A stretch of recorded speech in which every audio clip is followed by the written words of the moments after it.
धर्म और कर्तव्य का संदेश छिपा है। यह कहानी है एक राजा रानी और उनके दो पुत्रों की, जो परमात्मा की लीलाओं के चलते चारों एक दूसरे से बिछड़ जाते हैं, अंततः मरने की कगार पर आ जाते हैं। फिर भी उनका परिवार धर्म और कर्तव्य का साथ नहीं छोड़ता है।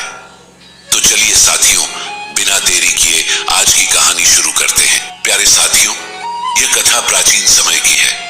उस समय एक पवित्र राज्य हुआ करता था जिसका नाम था उदय नगरी।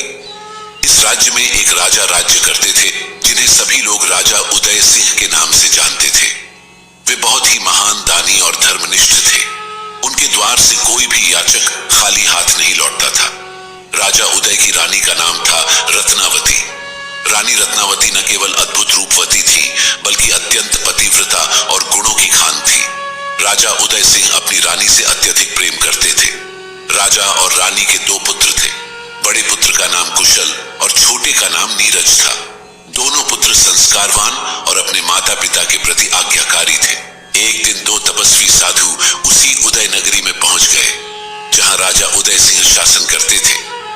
उदय नगरी में पहुंचकर दोनों साधु हरि कीर्तन करने लगे और नगरवासियों के घर घर जाकर भिक्षा देही की पुकार लगाने लगे।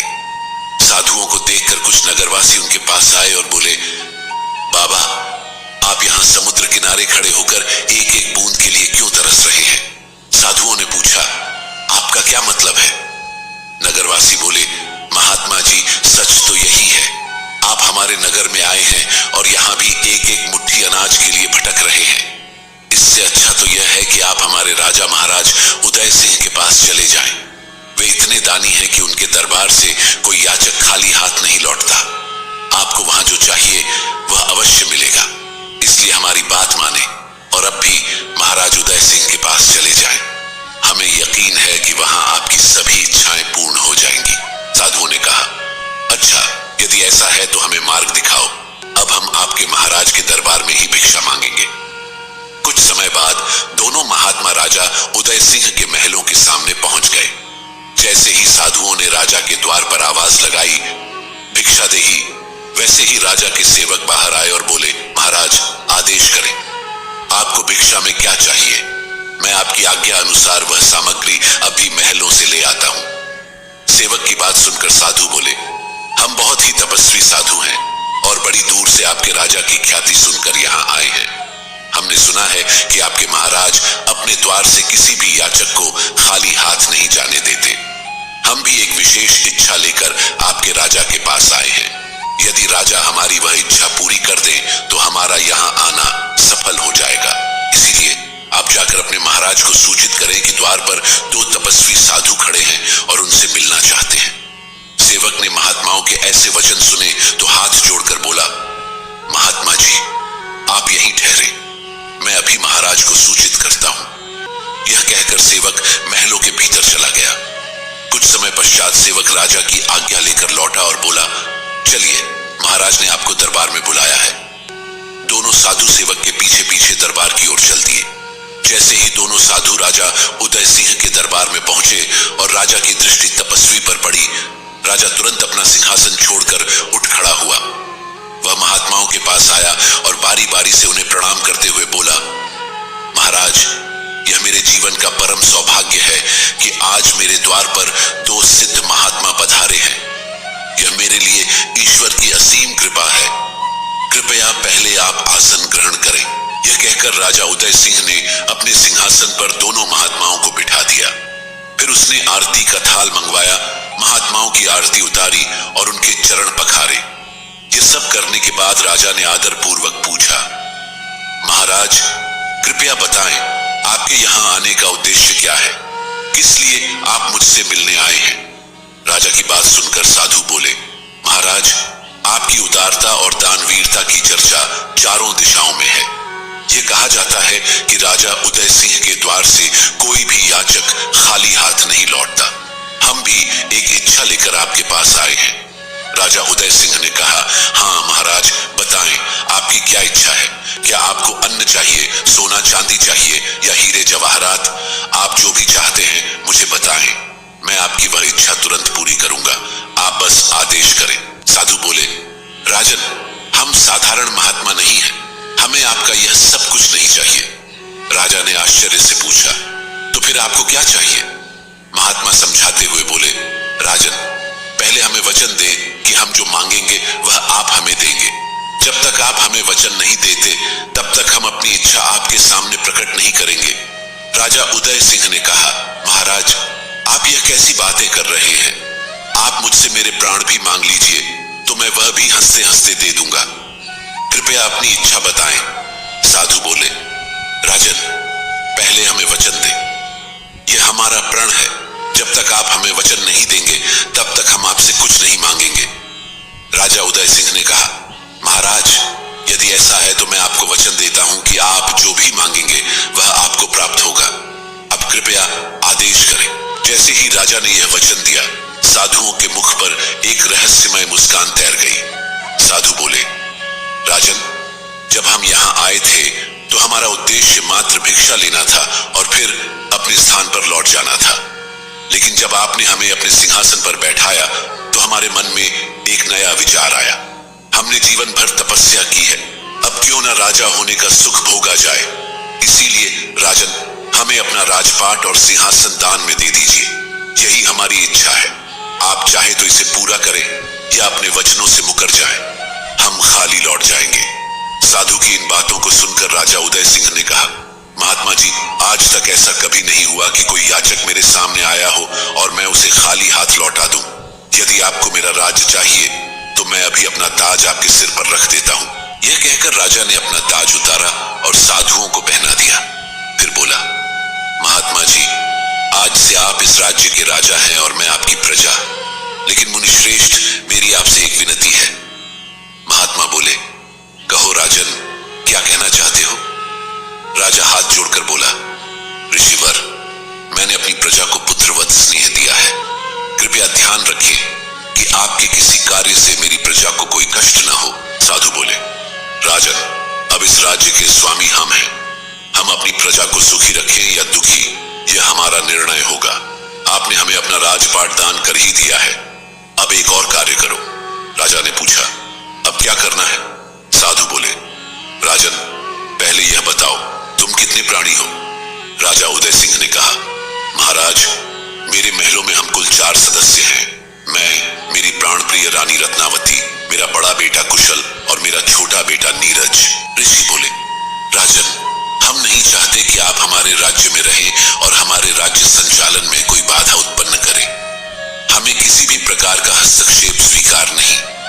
इसीलिए राजन, हम आपको आदेश देते हैं कि कल सुबह सूरज उगने से पहले ही आप हमारे राज्य की सीमा को छोड़कर कहीं और चले जाएं, क्योंकि एक राज्य में 2 राजा नहीं रह सकते।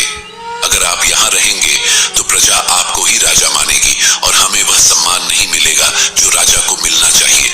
इसीलिए राजन, सूरज उगने से पहले आपको यह राज्य छोड़ना होगा। राजा उदय सिंह ने कहा, महाराज, मेरे छोटे छोटे बच्चे हैं, मैं उन्हें लेकर कहां जाऊं? कृपा कर मुझ पर इतना बड़ा अन्याय न करें। मैं वचन देता हूं कि मैं आपके किसी काम में हस्तक्षेप नहीं करूंगा। ऋषि बोले, राजन, हमने जो कह दिया है वह अटल है। या तो आप यह राज्य छोड़ दें या हम यहां से चले जाते हैं। लेकिन ध्यान रहे, यदि हम खाली हाथ लौट गए तो आपका वचन टूट जाएगा। अब आप निर्णय लें कि वचनों का पालन करेंगे या राजा बनकर यहीं रहेंगे। साधु के इस जवाब को सुनकर राजा उदय सिंह कुछ देर मौन रहकर विचार करते रहे। अंततः उन्होंने कहा, महाराज, मैंने निर्णय कर लिया है। साधु बोले, कहो राजन, आपने क्या निर्णय लिया है? राजा उदय सिंह बोले, महात्मा जी, मैंने तय किया है कि मैं अपने वचनों का पालन करूंगा। आज रात ही मैं अपनी रानी रत्नावती और बच्चों को लेकर इस उदय नगरी से दूर चला जाऊंगा। साधु बोले, राजन, हमें आपसे यही अपेक्षा थी। अब आप महलों और राज्य को छोड़ने की तैयारी करें। और सुनो राजन, तुमने अपने सभी राजपाट का दान कर दिया है। अब महल की सारी वस्तुओं पर हमारा अधिकार है। इसीलिए जब तुम महलों से प्रस्थान करो तो यह ध्यान रहे कि तुम्हारे शरीर पर केवल तन ढकने वाले वस्त्र हों। राजसी वस्त्र, गहने, हीरे, जवाहरात सब हमारे हैं। यदि तुमने राज्य की कोई भी वस्तु साथ ले जाने की चेष्टा की तो वह चोरी मानी जाएगी। राजा उदय सिंह ने हाथ जोड़कर कहा, महाराज आप चिंता न करें, जैसा आप कह रहे हैं वैसा ही होगा। अब मुझे जाने की अनुमति दीजिए। साधु बोले, जाओ राजन, तुम्हें अनुमति है। साथियों, इस प्रकार राजा उदय सिंह साधुओं से अनुमति लेकर अपना राजपाट सौंपकर खाली हाथ अपने महलों की ओर चल दिया। कुछ समय बाद राजा अपने महल पहुंचे। उनकी प्राण प्रिय रानी रत्नावती ने जैसे ही उन्हें आते हुए देखा तो दौड़कर उनके पास आई और पूछने लगी, महाराज क्या बात है, आप इतनी जल्दी दरबार से कैसे लौट आए और आपके सिर का ताज कहां गया? राजा उदय सिंह का गला भर आया। वह सोचने लगे कि रानी से कैसे कहें कि अब मैं राजा नहीं रहा, कैसे बताएं कि अब वह रानी नहीं रही और हमें यह महल छोड़कर दर दर भटकना होगा। रानी रत्नावती ने फिर पूछा, महाराज आप चुप क्यों हैं? आपके चेहरे पर इतनी उदासी क्यों है? कुछ तो बोलिए, मेरा हृदय बैठा जा रहा है। रानी की यह बातें सुनकर राजा उदय सिंह बोले, महारानी आज कुछ ऐसा हुआ कि एक साधु ने हमें भिखारी बना दिया। रानी ने पूछा, कैसे, ऐसा क्या हुआ? राजा उदय सिंह ने सारा घटनाक्रम रानी को सुनाया। कैसे दरबार में साधु आया, कैसे उसने सारा राजपाट और संपत्ति मांग ली। उन्होंने यह भी बताया कि अब महल के राजसी वस्त्र भी हमारे नहीं रहे, हमें केवल साधारण वस्त्रों में इस नगर को छोड़कर जाना होगा। राजा उदय सिंह ने कहा, महारानी वह साधु अब इस नगर का राजा है, उसने आदेश दिया है कि हमें आज ही यह नगर खाली करना होगा। अब आप ही बताएं मैं क्या करूं? रानी बोली, महाराज आप वही करें जो आप हमेशा से करते आए हैं। आपके दरबार से कोई याचक कभी खाली हाथ नहीं गया। यदि आज किसी तपस्वी ने आपसे राजपाट मांग लिया तो इसे विधाता की इच्छा मान लीजिए। हमारे नसीब में जितने दिन का सुख लिखा था वही हमें मिला। जो होना होता है वह पहले से ही तय होता है। इसीलिए महाराज राजपाट जाने का शोक मत करें, मैं हर परिस्थिति में आपके साथ हूं। राजा उदय सिंह ने जब अपनी पत्नी की यह बातें सुनी तो उनकी आंखें भर आई। उन्होंने रानी के सामने हाथ जोड़ते हुए कहा, रानी तुम धन्य हो। मुझे यह कहते हुए संकोच हो रहा था कि मैं अब राजा नहीं रहा, लेकिन तुमने मेरी सारी चिंता पल भर में दूर कर दी। मैं जीवन भर तुम्हारा ऋणी रहूंगा। रानी बोली, महाराज अब समय न गवाइए, चलने की तैयारी करें। शाम ढलने वाली है और हमारे साथ हमारे 2 छोटे बच्चे भी हैं। राजसी वस्त्रों को त्याग दें और साधारण कपड़े पहन लें ताकि कोई हमें पहचान न सके। यदि नगरवासियों ने हमें देख लिया तो वे हमें जाने नहीं देंगे। राजा बोले, तुम सही कहती हो रानी, हमें ऐसा ही करना होगा। साथियों, इस प्रकार राजा रानी ने अपने राजसी वस्त्रों को त्याग दिया और साधारण पुराने कपड़े पहन लिए। अपने दोनों पुत्रों कुशल और नीरज को साथ लिया और सबकी नजरों से बचते हुए जैसे कोई चोर चोरी छुपे निकलता है वैसे ही अपने महलों से बाहर निकल गए। चलते चलते वे चारों एक घने और सुनसान जंगल में पहुंच गए। चारों ओर घना अंधकार था। रानी रत्नावती इस जंगल को देखकर घबरा गई। चलते चलते रानी ने कहा, पिया जी यह जंगल बहुत भयानक है, दूर दूर तक कोई इंसान नजर नहीं आ रहा।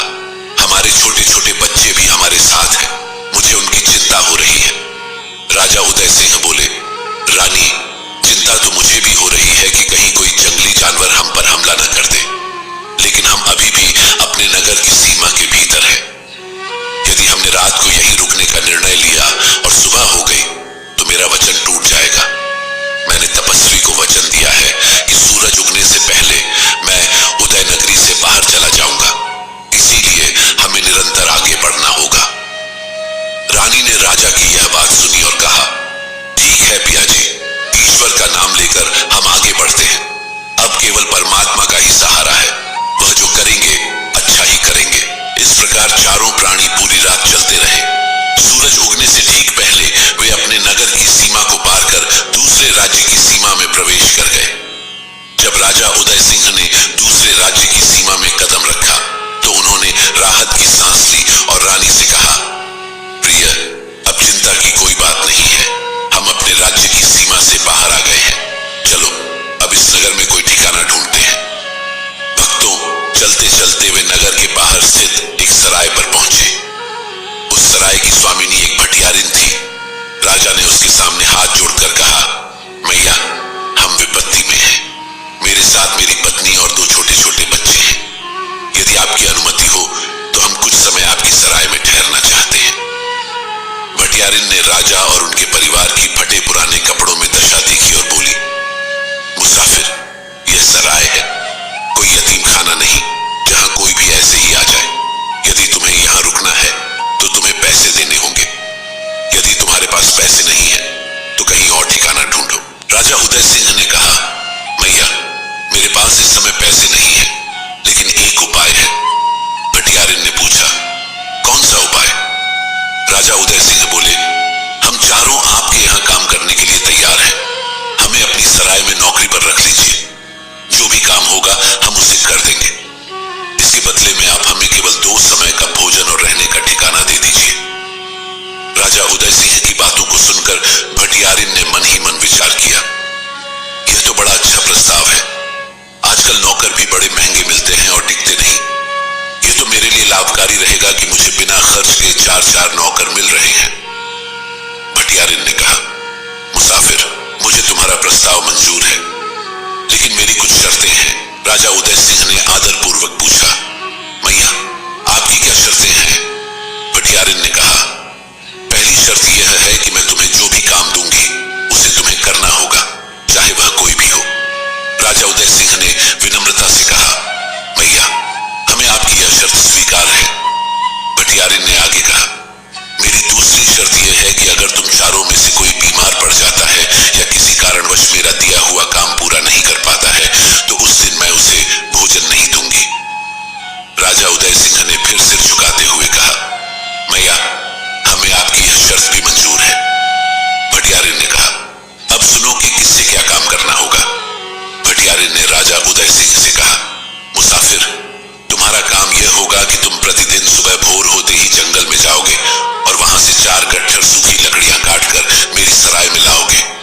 फिर उसने रानी से कहा, तुम्हारा काम यह होगा कि इस सराय में जो भी मुसाफिर आएंगे उनके लिए भोजन बनाना होगा। इसके बाद उसने दोनों बच्चों की ओर देखते हुए कहा, इन बच्चों का काम यह होगा कि मुसाफिरों के झूठे बर्तन धोएं और इस सराय की साफ सफाई करें। यदि तुम लोग यह सब काम कर सकते हो तो जब तक चाहो इस सराय में रह सकते हो। राजा और रानी ने एक स्वर में कहा, मैया, हमें आपकी सभी शर्तें स्वीकार हैं। इस प्रकार चारों प्राणी भटियारिन के यहां नौकर बनकर रहने लगे। साथियों, यह भी किस्मत का अजीब खेल था। जो राजा उदय सिंह नगरी का शासक था वह अब जंगल में लकड़ियां काट रहा था। जो रानी रत्नावती कभी रसोई में कदम नहीं रखती थी वह अब भटियारिन की सराय में चूल्हा फूंक रही थी। और वे राजकुमार कुशल और नीरज, जिनके खेलने और शिक्षा प्राप्त करने के दिन थे, वे नन्हे हाथों से झूठे बर्तन मांज रहे थे और भटियारिन की सराय में झाड़ू लगा रहे थे। भक्तों, इस प्रकार चारों प्राणी भटियारिन की सराय में काम करते हुए अपने दिन गुजारने लगे। आरंभ में जीवन कठिन लगा, लेकिन धीरे धीरे वे अपने काम में निपुण हो गए। उन्हें संतोष इस बात का था कि उनका राजपाट भले ही चला गया हो, लेकिन उन्होंने अपने वचन का पालन किया। इसी भावना के साथ वे भटियारिन की सेवा में लगे रहे। 6 महीने बीत गए। एक दिन राजा उदय सिंह जंगल में लकड़ियां काटने गए थे। उसी दौरान भटियारिन की सराय पर एक सौदागर आया। उसे देखकर भटियारिन दौड़कर उसके पास पहुंची और कहा, हुजूर, आज तो बड़े दिनों बाद आपके दर्शन हुए हैं। सौदागर ने मुस्कुराते हुए कहा, भटियारिन, क्या बताऊं, हमारा काम ही ऐसा है, कभी इस शहर में तो कभी उस शहर में। छोड़ो यह सब, मुझे बहुत भूख लगी है, जल्दी से खाना लगवा दो। मुझे आज अपने जहाज के साथ दूसरे देश जाना है। भटियारिन बोली, हुजूर, आप जो चाहे आदेश करें, मैं अपनी नौकरानी को कह दूंगी कि आपके लिए वही भोजन बनाए। इसी बीच रानी रत्नावती सराय की रसोई में खाना बना रही थी। जब भोजन तैयार हुआ तो रानी रत्नावती ने भोजन का थाल सजाया और सौदागर के पास लेकर गई। जैसे ही सौदागर ने रानी रत्नावती को देखा, वह मंत्रमुग्ध हो गया। उसने अपनी आंखों से इतनी सुंदर स्त्री पहले कभी नहीं देखी थी। रानी रत्नावती भोजन का थाल सौदागर के सामने रखकर अंदर चली गई। सौदागर ने भटियारिन से कहा, भटियारिन, यह कौन है? इतनी अद्भुत सुंदरता मैंने पहले कभी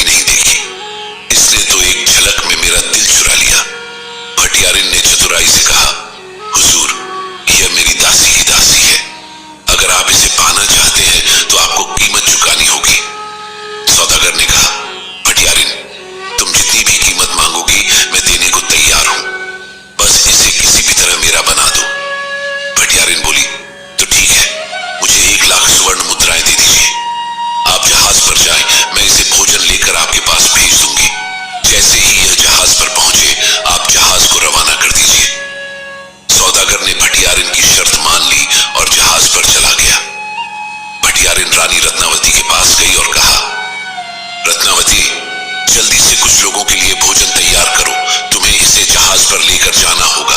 रानी रत्नावती ने कहा, मैया मैं कैसे जा सकती हूँ? मुझे तो दरिया का रास्ता भी नहीं मालूम। जब से यहाँ आई हूँ मैंने सराय से बाहर कदम भी नहीं रखा। भटियारिन बोली, तुम्हें इसकी चिंता करने की जरूरत नहीं, मैं तुम्हारे साथ चलूंगी। जल्दी से भोजन तैयार करो और मेरे साथ चलने की तैयारी करो। बेचारी रानी मना भी नहीं कर सकती थी। जब भटियारिन ने उन्हें नौकरी पर रखा था तब साफ कहा था कि यहाँ ना सुनने की इजाजत नहीं है। ये सोचकर रानी ने भोजन पकाया, उसे बड़े बर्तन में रखा और भटियारिन के साथ चल दी। जब कुशल और नीरज ने अपनी मां को जाते हुए देखा तो वे दौड़कर उनसे लिपट गए और बोले, मैया हमें छोड़कर कहां जा रही हो? भटियारिन ने बच्चों को डांटते हुए कहा, चुपचाप अंदर जाकर काम करो, नहीं तो आज रात का खाना भी नहीं मिलेगा। बच्चे भटियारिन की क्रोधित आंखें देखकर सहम गए और चुपचाप अंदर चले गए। भटियारिन रानी रत्नावती को जहाज के पास ले गई और कहा, హలో ఫ్రెండ్స్, మీషో నుంచి బ్యూటిఫుల్ మ్యాక్సీ ఫ్రాక్ అయితే మీ ముందుకు తీసుకొచ్చాను. చాలా బాగుంది ఫ్రాక్స్ మాత్రం. మీషోలో మంచి రేటింగ్స్ అండ్ రివ్యూస్ కూడా ఉన్నాయి. వీటి లింక్స్ కమ్యూనిటీ టాబ్లో ఇస్తాను, ఒకసారి చెక్ చేయండి. रत्नावती मेरे जोड़ों में दर्द है, मैं जहाज की सीढ़ियां नहीं चढ़ सकती। तुम ये भोजन लेकर जहाज पर जाओ और सौदागर से पैसे लेकर आओ। बेचारी रानी रत्नावती भटियारिन की चाल को समझ नहीं पाई। उन्होंने भोजन का बर्तन उठाया और जहाज पर चली गई। जैसे ही रानी रत्नावती जहाज पर पहुंची, दूर खड़ी भटियारिन ने सौदागर को इशारा कर दिया। सौदागर ने इशारा पाते ही अपने जहाज का दरवाजा बंद करवा दिया और चालक को जहाज चलाने का आदेश दे दिया। जैसे ही जहाज के चालक ने संकेत पाकर जहाज को पानी में आगे बढ़ाया, रानी रत्नावती को एहसास हुआ कि उसके साथ छल हुआ है। भटियारिन ने धोखे से उसे इस जहाज पर भेज दिया था। यह समझकर रानी कांप उठी। उसे विश्वास नहीं हो रहा था कि एक स्त्री दूसरी स्त्री के साथ ऐसा कर सकती है। साथियों, कुछ स्त्रियां उस लकड़ी के समान होती हैं जो कुल्हाड़ी में जुड़कर अपनी ही जाति का नाश करती हैं। रानी रत्नावती ने हाथ जोड़कर सौदागर से कहा, भैया कृपा करके जहाज रोक दीजिए, आप मुझे कहां ले जा रहे हैं? सौदागर ने जवाब दिया, सुंदरी हमने तुम्हें भटियारिन से 1 लाख स्वर्ण मुद्राओं के बदले खरीदा है। अब तुम हमारी रानी बनोगी और हमारे साथ रहोगी। यह सुनकर रानी का दिल दहल गया। उसने अपना सिर जहाज की दीवार से टकराकर कहा, हे विधाता, आपने मुझे किस मुसीबत में डाल दिया? जैसे ही रानी ने सिर दीवार पर मारा, सौदागर आगे बढ़कर उसे पकड़ने की कोशिश करने लगा। रानी ने तुरंत कहा, सौदागर वहीं रुक जाओ, मैं कोई साधारण स्त्री नहीं हूं, मैं उस राजा की पत्नी हूं जिसने अपने वचन की खातिर अपना पूरा राजपाट त्याग दिया। मैं एक पतिव्रता स्त्री हूं और कहा जाता है कि पतिव्रता स्त्री का सतीत्व अपने पति की रक्षा करता है, चाहे वह दूर ही क्यों ना हो। यदि तुमने मुझे बिना मेरी मर्जी के छुआ तो तुम उसी क्षण जलकर भस्म हो जाओगे।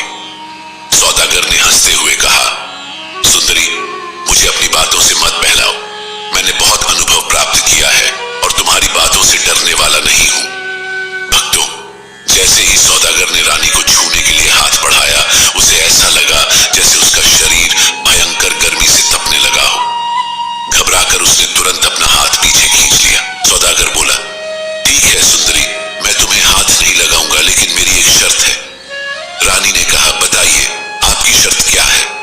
सौदागर ने कहा, मैं 12 साल तक तुम्हें बिल्कुल नहीं छूंगा और तुम्हें अपनी बहन के रूप में मान दूंगा, लेकिन 12 साल पूरे होने के बाद जब 13वां साल शुरू होगा तब तुम मेरी पत्नी बनोगी। रानी ने कहा, ठीक है, मुझे आपकी शर्त मंजूर है। आज से आप मेरे धर्म के भाई और मैं आपकी बहन। साथियों, इस प्रकार रानी रत्नावती ने अपनी बुद्धिमत्ता और सतीत्व के बल पर अपनी रक्षा की। सौदागर ने रानी के लिए जहाज पर एक अलग कमरा तैयार करवाया और आदेश दिया कि कोई भी उस कमरे के पास नहीं जाएगा। दूसरी ओर भटियारिन सराय में लौट आई। कुशल और नीरज अपनी मां के बारे में पूछने लगे। उन्होंने कहा, काकी हमारी मां कहां है? आप उन्हें अपने साथ ले गई थी, लेकिन अब तक वापस क्यों नहीं आई? भटियारिन ने गुस्से में कहा, मुझे नहीं पता तुम्हारी मां कहां गई, अगर ज्यादा सवाल किए तो बहुत मारूंगी। कुशल ने कहा, काकी आप झूठ बोल रही हैं, हमारी मां आपके साथ गई थी। यह सुनकर भटियारिन भड़क गई और बोली, अच्छा मैं झूठ बोल रही हूं, रुको अभी तुम्हें सबक सिखाती हूं। यह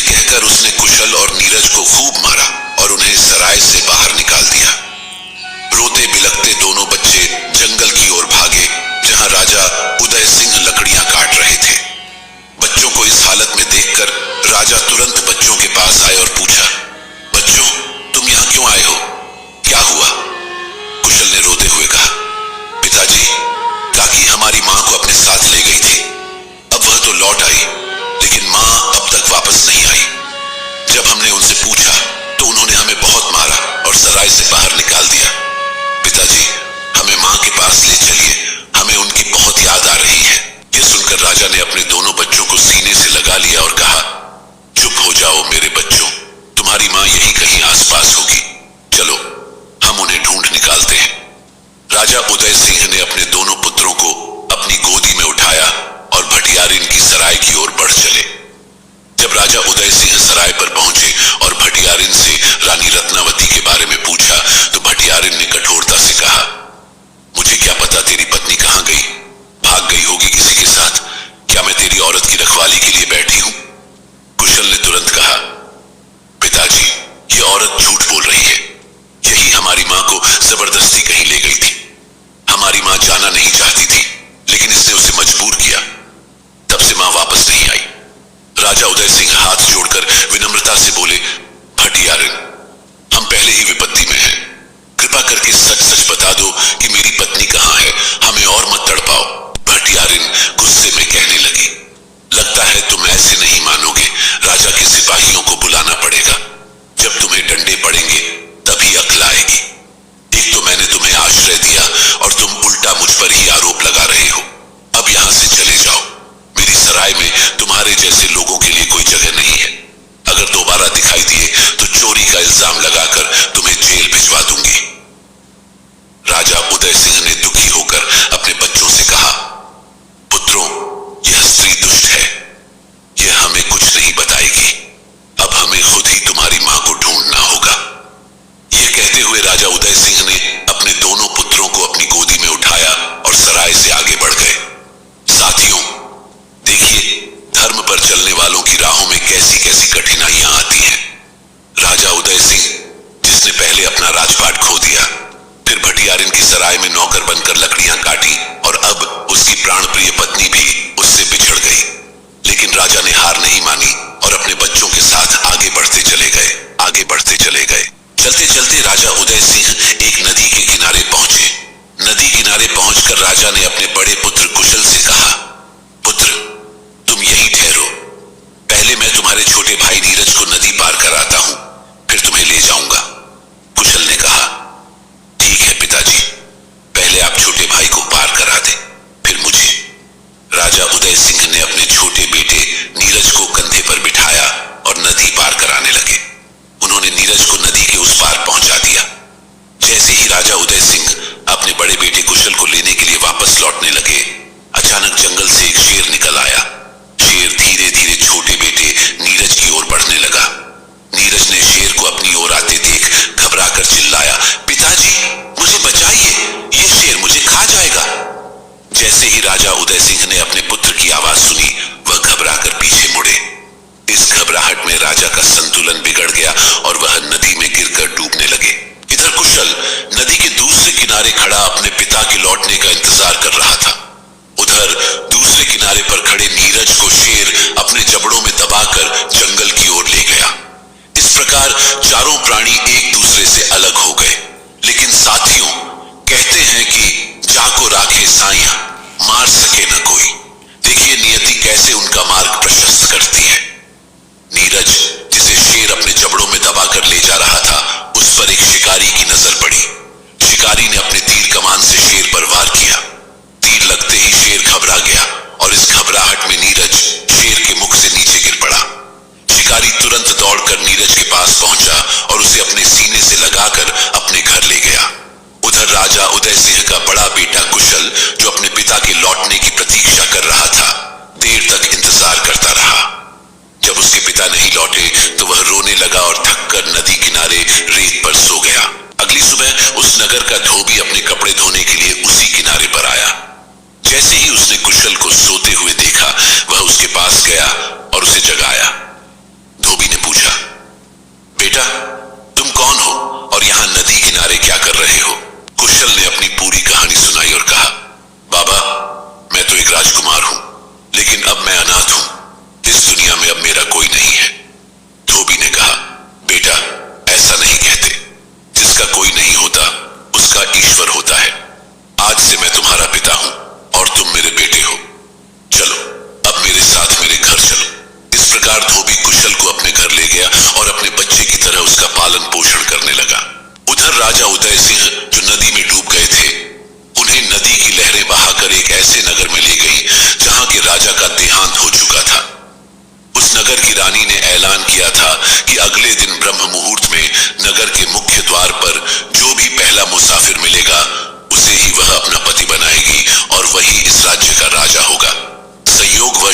राजा उदय सिंह उसी नगर में पहुंच गए। जब वह नदी से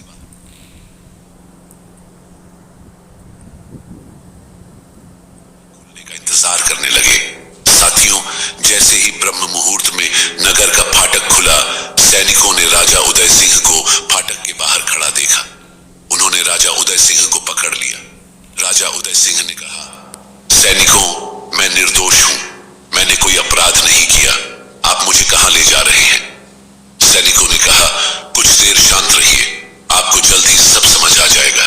थोड़ी देर बाद सैनिक राजा उदय सिंह को रानी के पास ले गए। रानी ने राजा उदय सिंह को प्रणाम किया, उन्हें हीरे जवाहरात से जड़ी माला पहनाई और कहा, महाराज, हमारी नगरी में आपका स्वागत है। आज से आप इस राज्य के राजा हैं और मैं आपकी रानी। अब इस राजकाज को संभालिए। राजा उदय सिंह ने रानी की बात सुनी तो कुछ देर तक उन्हें विश्वास नहीं हुआ कि यह सब सच है। उन्हें लगा कि यह कोई सपना है, लेकिन जब उन्हें राजसी वस्त्र पहनाए गए और उनके सिर पर ताज रखा गया तो उन्हें यकीन हुआ कि यह सपना नहीं बल्कि वास्तविकता है। राजा उदय सिंह ने मन ही मन सोचा, हे प्रभु, यह आपकी कैसी लीला है। जब मैं राजा था तब आपने मुझे फकीर बना दिया और जब मैं फकीर बना घूम रहा था तो एक पल में फिर से राजा बना दिया। हे ईश्वर, आप मेरे साथ यह कैसा खेल खेल रहे हैं। फिर उन्होंने सोचा, अगर यह प्रभु की इच्छा है तो इसे सहर्ष स्वीकार करना चाहिए। इस प्रकार राजा उदय सिंह उस नगर के राजा बन गए और राजकाज का संचालन करने लगे।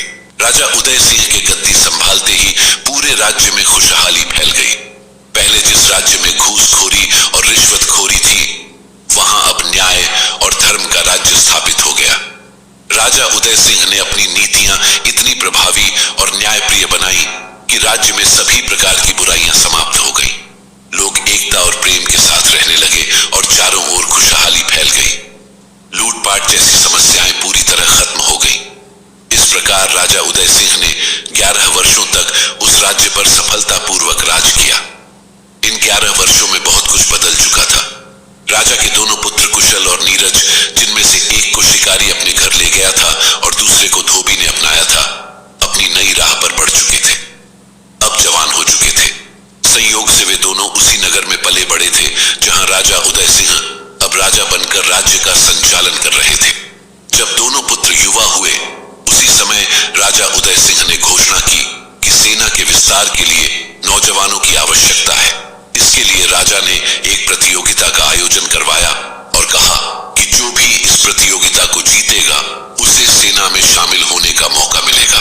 यह खबर जब कुशल और नीरज के कानों तक पहुंची तो उन्होंने अपने पालक माता पिता से अनुमति लेकर प्रतियोगिता में भाग लिया। उन्होंने अपनी प्रतिभा से प्रतियोगिता को सहजता से जीत लिया और इस तरह राजा उदय सिंह की सेना में सैनिक बनकर शामिल हो गए। दोनों अपनी जिम्मेदारियों को पूरी निष्ठा से निभाने लगे। लेकिन भक्तों, नियति की यह लीला देखिए। ना तो कुशल और नीरज को यह पता था कि वे दोनों सगे भाई हैं और ना ही उन्हें यह ज्ञात था कि राजा उदय सिंह ही उनके असली पिता हैं। दोनों को यही लगता था कि उनके असली माता पिता का देहांत हो चुका है। उधर समय अपनी गति से बीत रहा था और वह दिन करीब आ गया जिसका सौदागर बेसब्री से इंतजार कर रहा था। रानी रत्नावती का हाल यह सोच सोचकर खराब हो रहा था कि 12 साल पूरे होने को है और शर्त के अनुसार सौदागर उन्हें अपनी रानी बना लेगा। रानी दुखी होकर हर समय ईश्वर का भजन करती रहती थी और प्रार्थना करती थी, हे प्रभु, कोई ऐसा चमत्कार कर दो कि मेरे पति मुझे वापस मिल जाए। प्यारे साथियों, ईश्वर की लीला अद्भुत होती है। जो सौदागर रानी रत्नावती को धोखे से अपने जहाज पर बिठाकर ले गया था, वही सौदागर माल से भरा जहाज लेकर उसी नगर के किनारे पर पहुंचा जहां राजा उदय सिंह का शासन था। सौदागर ने राजा उदय सिंह के दरबार में जाकर निवेदन किया, महाराज, मैं एक पुश्तैनी सौदागर हूं और अलग अलग देशों में व्यापार करता हूं। इस समय मेरा जहाज आपके नगर के किनारे खड़ा है। कृपया मेरे जहाज की सुरक्षा के लिए कुछ सैनिक प्रदान करें। आपकी कृपा से मैं निश्चिंत होकर व्यापार कर सकूं। राजा उदय सिंह ने सौदागर से कहा, आपका हमारे नगर में स्वागत है। आप निश्चिंत रहें, आपके जहाज की सुरक्षा का जिम्मा हमारा है। जब तक आप इस नगर में व्यापार करें, आपका कोई भी सामान चोरी नहीं होगा। राजा ने तुरंत अपने दीवान को बुलाकर कहा, हमारे नगर के किनारे खड़े सौदागर के जहाज की सुरक्षा के लिए हमारी सेना के योग्य सैनिकों को नियुक्त करें। ध्यान रखें, जहाज का कोई सामान चोरी ना हो। दीवान ने राजा के आदेश का पालन किया और कुशल और नीरज से कहा, सुनो जवानों, आज रात तुम्हें सौदागर के जहाज की रखवाली करनी है। ध्यान रहे, जहाज से कोई भी सामान चोरी नहीं होना चाहिए। कुशल और नीरज ने आत्मविश्वास से कहा, दीवान साहब, आप निश्चिंत रहे, चोरी तो दूर, हमारे रहते उस जहाज पर कोई परिंदा भी अपने पर नहीं मार सकता। यह सुनकर दोनों नौजवानों ने अपने अस्त्र शस्त्र संभाले और जहाज की रखवाली के लिए निकल पड़े। साथियों, यह भादों की घनी अंधेरी रात थी। चारों ओर घना अंधकार छाया हुआ था। उधर रानी रत्नावती जहाज के कमरे में बंद अपने बिस्तर पर लेटी हुई ईश्वर से प्रार्थना कर रही थी। वह मन ही मन कह रही थी, हे प्रभु, 12 वर्षों तक मैंने किसी तरह अपनी इज्जत बचाई है, लेकिन अब आज से 3 दिन बाद यह सौदागर मुझे अपनी रानी बना लेगा। हे ईश्वर, अब मेरी लाज आपके ही हाथ में है। आप ही मेरी रक्षा कर सकते हैं। कृपा कर कोई चमत्कार कीजिए कि मेरे पति मुझे वापस मिल जाए। अगर मेरे पति मुझे वापस नहीं मिले तो मैं अपने प्राण त्याग दूंगी, लेकिन इस सौदागर की रानी कभी नहीं बनूंगी। इस प्रकार रानी रत्नावती अपनी इज्जत और सम्मान की रक्षा के लिए ईश्वर से प्रार्थना कर रही थी। वहीं दूसरी ओर वे दोनों सैनिक जहाज पर पहुंचकर बड़ी मुस्तैदी से उसकी रखवाली करने लगे। आधी रात का समय हो गया था। पहला सैनिक दूसरे सैनिक से बोला, भाई, रात बहुत लंबी हो रही है और जैसे जैसे रात बीत रही है वैसे वैसे आलस बढ़ता जा रहा है।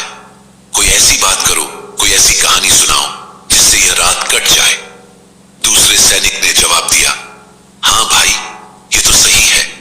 अगर हमें आलस ने घेर लिया और इस दौरान कोई अनहोनी हो गई तो हमारे सिर पर कलंक लग जाएगा। पहला सैनिक बोला, यही तो मैं कह रहा हूं, इसलिए कोई अच्छी कहानी सुनाओ ताकि नींद ना आए। दूसरा सैनिक बोला, अच्छा बताओ, मैं तुम्हें कैसी कहानी सुनाऊं? अपनी बीती कहानी सुनाऊं या जग बीती सुनाऊं? तुम्हें कैसी कहानी पसंद है? पहला सैनिक बोला, भाई, जग बीती कहानियां तो सभी सुनाते हैं, आज मुझे अपनी बीती कहानी सुनाओ। मैं भी तो सुनूं कि तुम्हारी अपनी बीती कहानी कैसी है। प्यारे साथियों, इधर दोनों सैनिकों में यह वार्तालाप हो रहा था और उधर रानी रत्नावती अपने कमरे में बैठी उनकी बातों को ध्यान से सुन रही थी। वह सोच रही थी कि यह सैनिक कौन है और क्या बातचीत कर रहे हैं। कहीं ऐसा तो नहीं कि यह जहाज से कुछ चोरी करने की योजना बना रहे हैं। इसीलिए रानी कान लगाकर उनकी बातों को सुनने लगी।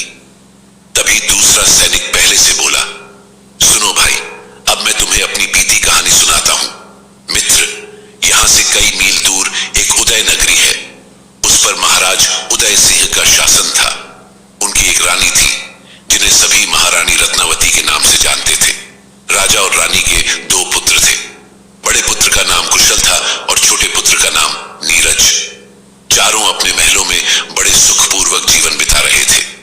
एक दिन 2 साधु महाराज उदय सिंह के दरबार में आए। उन्होंने राजा उदय सिंह से उनका राज्यपाट मांग लिया और उन्हें कंगाल बना दिया। साधुओं ने राजा को आदेश दिया कि वह अपनी पत्नी और बच्चों के साथ उनके राज्य से बाहर चले जाएं। राजा उदय सिंह, जो वचन के बड़े पक्के थे, उन्होंने साधुओं को अपना राजपाट सौंप दिया और अपने परिवार के साथ दूसरे नगर में चले गए। वहां जाकर चारों ने एक भटियारिन की सराय में नौकरी करनी शुरू कर दी। मित्र, जब कुछ दिन राजा उदय सिंह और उनके परिवार को भटियारिन के यहाँ नौकरी करते हुए गुजर गए तो एक दिन भटियारिन रानी रत्नावती को अपने साथ लेकर चली गई। लेकिन भटियारिन रानी रत्नावती के साथ क्या करती है, इसके बारे में कोई नहीं जानता सिवाय भटियारिन के, जिसने उन्हें अपने साथ ले लिया था। जब काफी समय बीत जाने पर भी बच्चों की मां वापस नहीं आई तो रोते बिलखते बच्चे अपने पिता राजा उदय सिंह के पास पहुंचते हैं और सारी बात बताते हैं। बच्चों की करुण पुकार सुनकर राजा उदय सिंह अपने दोनों बच्चों को लेकर भटियारिन के पास जाते हैं और अपनी पत्नी का पता पूछते हैं। लेकिन भटियारिन राजा उदय सिंह को अपमानित करती है और उन्हें डरा धमकाकर सराय से बाहर भगा देती है। बेचारा किस्मत का मारा राजा अपने दोनों बच्चों को लेकर एक दरिया के किनारे पहुंच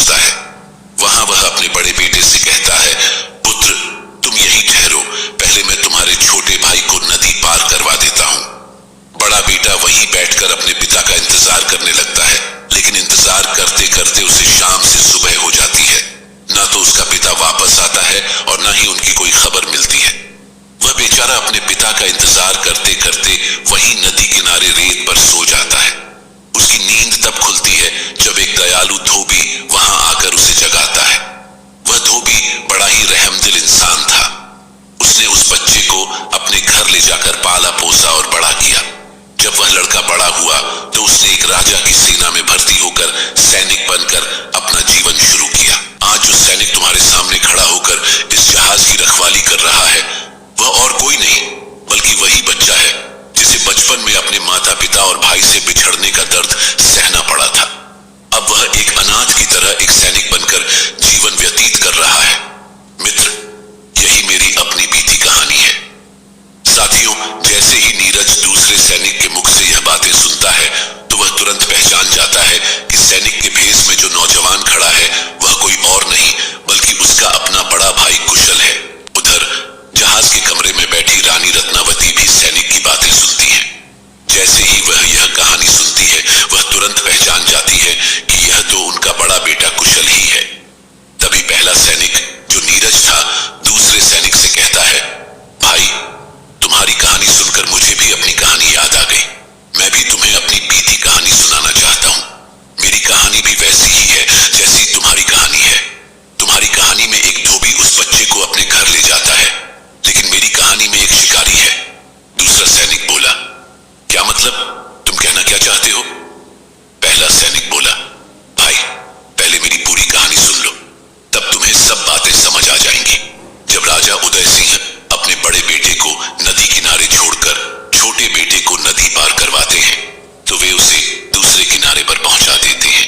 लेकिन जैसे ही वे बड़े बेटे को लेने वापस जाते हैं, जंगल से एक शेर निकलकर छोटे बेटे के पास पहुंच जाता है। शेर को देखकर छोटा बेटा भयभीत हो जाता है और अपने पिता को पुकारने लगता है। जैसे ही राजा उदय सिंह पीछे मुड़कर देखते हैं, उनका संतुलन बिगड़ जाता है और वे जलधारा में बहने लगते हैं। उधर वह नरभक्षी शेर छोटे बेटे को अपने जबड़े में दबाकर जंगल में ले जाता है। जंगल में एक शिकारी की नजर उस शेर पर पड़ती है। शिकारी उस शेर पर तीर चलाकर बच्चे को छुड़ाता है और उसे अपने घर ले जाकर अपनी संतान की तरह पालता है। जब वह बच्चा बड़ा होता है तो तुम्हारी तरह ही राजा की सेना में भर्ती होता है। और आज जो सैनिक तुम्हारे सामने खड़ा है वह और कोई नहीं बल्कि वही बच्चा है जिसे शेर उठा ले गया था। पहले मुझे भी लगता था कि मैं अनाथ हूं और मेरा कोई नहीं है, लेकिन जब मैंने तुम्हारी कहानी सुनी तब मुझे एहसास हुआ कि मैं अनाथ नहीं हूं। मेरा बड़ा भाई मेरे साथ है। पहले सैनिक की इन बातों को सुनकर कुशल भावुक हो गया। उसने कहा, इसका मतलब तुम मेरे बिछड़े हुए भाई नीरज हो। हाँ भैया, मैं ही वह अभागा हूं जिसे नियति ने तुमसे और हमारे माता पिता से जुदा कर दिया था। हमारा राजापाट चला गया, हमारा परिवार टूट गया, लेकिन ईश्वर का शुक्र है कि उन्होंने मुझे फिर से मेरे भाई से मिला दिया। ये कहते हुए नीरज ने अपने भाई को गले लगा लिया और फूट फूट कर रोने लगा। उधर जहाज के कमरे में बैठी रानी रत्नावती यह सब सुन रही थी। जब उन्होंने यह सुना तो तुरंत समझ गई कि सैनिकों के भेष में जो नौजवान खड़े हैं वे और कोई नहीं बल्कि उनके दुलारे बेटे कुशल और नीरज हैं। रानी ने मन ही मन परमात्मा को धन्यवाद दिया और कहा, हे प्रभु, आपका बहुत बहुत धन्यवाद। आपने मेरे बिछड़े हुए बच्चों के दर्शन करा दिए। रानी रत्नावती का मन दोनों बेटों को गले लगाने और दुलार के लिए बेचैन हो गया, लेकिन अचानक वह ठिठक गई। उन्होंने सोचा, यदि मैं इस समय अपने बच्चों के पास चली गई और किसी तरह यह बात सौदागर को पता चल गई तो वह मेरे बच्चों को नुकसान पहुंचा देगा। वह मुझे कहीं और ले जाकर बंद कर देगा। नहीं, मुझे धैर्य से काम लेना होगा, तभी मैं इस दुष्ट को उसके की सजा दिला सकती हूं। यही सोचकर रानी खामोश रही और कुछ नहीं बोली। साथियों, पूरी रात दोनों सैनिक जहाज की रक्षा करते रहे और जैसे ही सवेरा हुआ वे अपनी छावनी की ओर लौट गए। उनके जाने के बाद रानी रत्नावती अपने कमरे से बाहर आई और जहाज पर लदे कीमती सामान को नदी में फेंकने लगी। जब उन्होंने सारा सामान नदी में गिरा दिया तो वह सौदागर के कमरे में गई और बोली, भैया, आप यहाँ चैन की नींद सो रहे हैं, लेकिन वह सैनिक हमारे जहाज का सारा कीमती सामान लेकर फरार हो गए हैं। रानी रत्नावती की इन बातों को सुनकर सौदागर गुस्से से उबल पड़ा और बोला, यह कैसे हो सकता है? रानी रत्नावती ने कहा, भैया,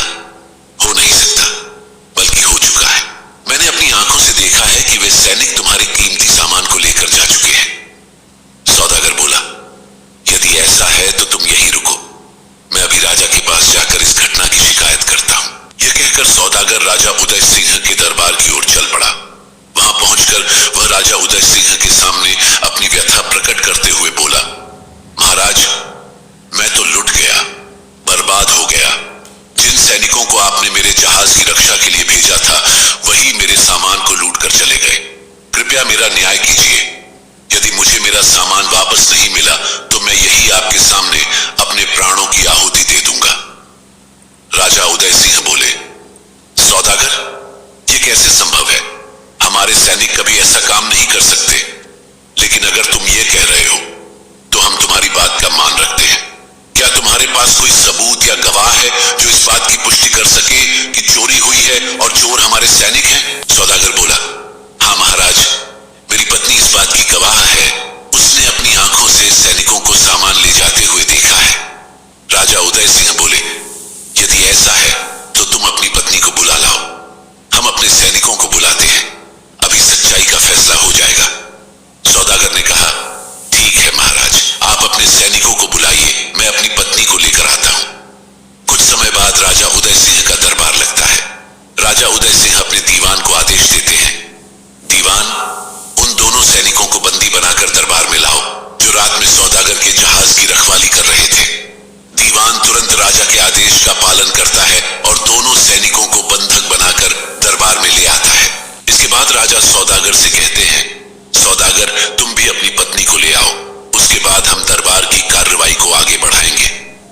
राजा के आदेश पर सौदागर अपनी पत्नी यानी रानी रत्नावती को दरबार में लाते हैं। रानी ने अपने सिर पर लंबा घूंघट डाला हुआ था।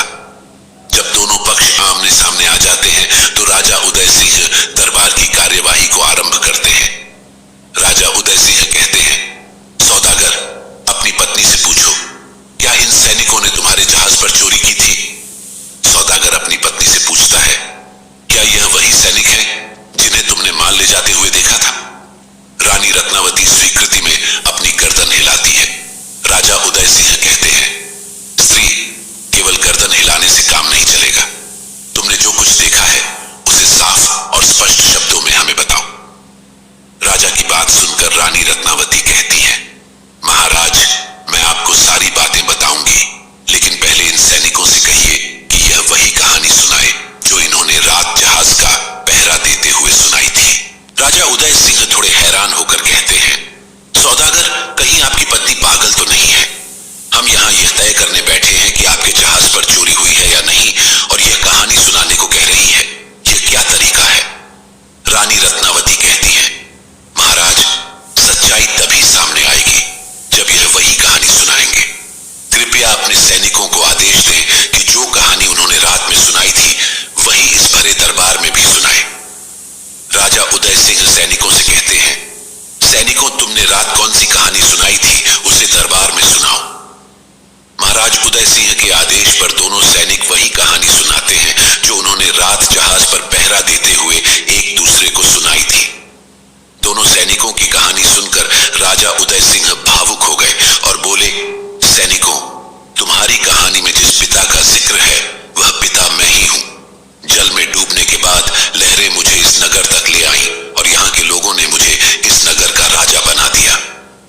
यह कहते हुए राजा उदय सिंह अपने सिंहासन से उठते हैं और अपने दोनों पुत्रों कुशल और नीरज को अपने सीने से लगा लेते हैं। कुशल और नीरज ने रोते हुए पूछा, पिताजी, हमारी मां कहां है? तभी सौदागर के पास खड़ी स्त्री ने अपना घूंघट उठा दिया और कहा, आओ लाल, मेरे पास आओ, मैं ही तुम्हारी माता रत्नावती हूं। यह कहकर रानी रत्नावती ने भी भरे दरबार में अपनी आप बीती सुनाई। उन्होंने बताया कि किस तरह भटियारिन ने धोखे से उन्हें सौदागर के हाथों बेच दिया और कैसे उन्होंने इतने सालों तक अपनी इज्जत की रक्षा की।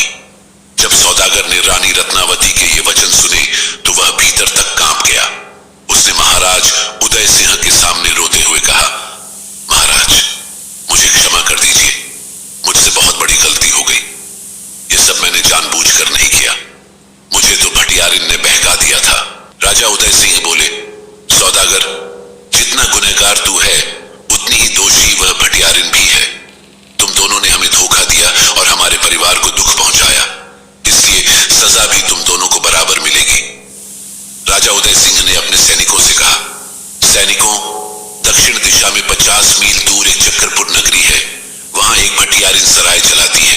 तुरंत वहां जाओ और उस भटियारिन को बंदी बनाकर मेरे सामने पेश करो। राजा का आदेश सुनते ही सैनिक शीघ्रता से गए और भटियारिन को बंदी बनाकर दरबार में ले आए। राजा उदय सिंह ने भटियारिन से कहा, भटियारिन, क्या तुम मुझे पहचानती हो? मैं वही तेरा नौकर हूं जिसने तेरे लिए जंगल में लकड़ियां काटी थी, और यह मेरी वही रानी है जिसे तूने सौदागर को 1 लाख रुपए में बेच दिया था। राजा के ये शब्द सुनकर भटियारिन डर से कांपने लगी। उसने कहा, जहां पना, मुझे माफ कर दीजिए। मैं धन के लालच में आ गई थी। मैं पापिनी हूं। मैंने बहुत बड़ा पाप किया है। शायद उसी पाप की सजा मैं भोग रही हूं। यह कहकर भटियारिन ने अपना वस्त्र हटाया जिससे उसने अपना तन ढका हुआ था। राजा उदय सिंह ने देखा कि भटियारिन के पूरे शरीर पर कोढ़ फैल गया था। उसके घावों से दुर्गंध युक्त मवाद निकल रहा था। यह देखकर राजा बोले, भटियारिन, तुझे तो परमात्मा ने पहले ही तेरे पापों की सजा दे दी है। अब मैं तुझे क्या सजा दूं? इसके बाद सौदागर की बारी आई। राजा उदय सिंह ने अपनी रानी से पूछा, रानी, बताओ इस सौदागर को क्या सजा दी जाए जिसने तुम्हें और तुम्हारे बच्चों को 12 साल तक अलग रखा? रानी रत्नावती ने कहा, महाराज, यह सत्य है कि इसने मुझे धोखे से अगवा किया और मुझे मेरे परिवार से 12 वर्षों तक जुदा रखा। लेकिन यह भी सत्य है कि इन 12 वर्षों में इसने मेरा स्पर्श तक नहीं किया। इसने मुझे अपनी बहन बनाकर सम्मान पूर्वक रखा। इसीलिए महाराज, मैं चाहती हूं कि इसे जाने दिया जाए। जिस प्रकार परमात्मा ने भटियारिन को उसके कर्मों की सजा दी है, उसी प्रकार यह भी अपने कर्मों का फल भोगेगा। राजा उदय सिंह बोले, ठीक है रानी, यदि तुम ऐसा चाहती हो तो हम इसे जाने देते हैं। सौदागर ने राजा और रानी से क्षमा मांगी और वहां से चलने लगा। जैसे ही सौदागर जाने लगा, रानी रत्नावती ने पीछे से आवाज लगाई, ठहरो सौदागर, क्या तुम्हें तुम्हारा सामान नहीं चाहिए जो तुम्हारे जहाज से चोरी हुआ है? तुम्हारे जहाज से कोई सामान चोरी नहीं हुआ है। तुम्हारा सारा सामान दरिया में है। जाते जाते दरिया से अपना सामान ले लेना। प्यारे साथियों, इस तरह से चारों बिछड़े हुए प्राणी, राजा उदय सिंह, रानी रत्नावती और उनके दोनों पुत्र कुशल और नीरज, एक दूसरे से मिलकर अत्यंत प्रसन्न होते हैं। इसी समय आकाश मार्ग से एक दिव्य विमान नीचे उतरता है और उसमें से 2 साधु बाहर आते हैं। यह कोई साधारण साधु नहीं, बल्कि देवराज इंद्र और आर्षि विश्वामित्र थे। दोनों महात्मा राजा उदय सिंह को प्रणाम करते हैं और अपनी असलियत प्रकट करते हुए कहते हैं, राजन, हमने तुम्हारे धर्म, त्याग और पुण्य की तीनों लोकों में चर्चा सुनी थी। इसी कारण हम तुम्हारी परीक्षा लेने आए थे। लेकिन राजन, जैसा हमने तुम्हारे बारे में सुना था, उसे कहीं अधिक श्रेष्ठ तुम्हें पाया। हम तुम्हारी भक्ति, निष्ठा और तपस्या से अत्यंत प्रसन्न हैं। इसलिए राजन, हम तुम्हें वरदान देना चाहते हैं। मांगो, तुम हमसे क्या चाहते हो? राजा उदय सिंह ने विनम्रता पूर्वक उत्तर दिया, मेरी तो कोई इच्छा नहीं है। मेरी रानी से पूछ लो। यदि उनकी कोई इच्छा है तो कृपा करके उसे पूरा करें। रानी रत्नावती ने हाथ जोड़कर कहा, यदि आप मुझे वरदान देना चाहते हैं तो मुझे यह वरदान दें कि जब जब मैं पृथ्वी लोक पर जन्म लूं, तब तब मैं इन्हीं की पत्नी बनूं, और जो मेरे पुत्र हैं वे हर जन्म में मेरी ही संतानें रहें। आर्षि विश्वामित्र बोले, तथास्तु, ऐसा ही होगा। इसके बाद आर्षि विश्वामित्र ने कहा, राजन, जो राज्य हमने तुमसे दान में मांगा था, वह राज्य भी अब हम तुम्हें वापस देते हैं। यह तुम्हारा ही है। यह कहकर आर्षि विश्वामित्र और देवराज इंद्र अपने विमान में सवार होकर स्वर्ग लौट गए। देवताओं के जाने के बाद राजा उदय सिंह ने एक राज्य अपने छोटे पुत्र नीरज को सौंप दिया और दूसरे राज्य का राजा अपने बड़े पुत्र कुशल को बना दिया। इसके पश्चात राजा उदय सिंह और रानी रत्नावती सांसारिक जीवन को त्याग कर तपस्या के लिए जंगल चले गए। तो साथियों, यह थी राजा उदय सिंह, रानी रत्नावती और उनके पुत्रों कुशल और नीरज की कथा। इस कथा में परमात्मा की अद्भुत लीला और धर्म पर चलने वालों की विजय का संदेश छिपा है।